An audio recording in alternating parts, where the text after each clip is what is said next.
नमस्ते प्रणाम मिथिला सब गोटा के। आइ हम अहाँ सब गोटा के एगो माँ भगवती के गीत सुनाबै छी। जौं नीक लागत तो लाइक फॉलो कमेंट शेयर क के जायब। चलू सुनाबै छी।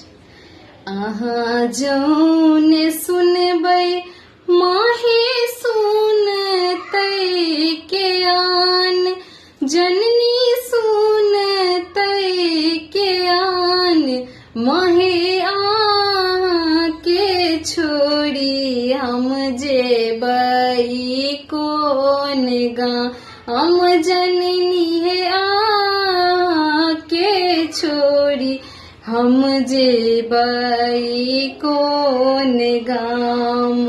एकटा जे पुत्र देलौ धन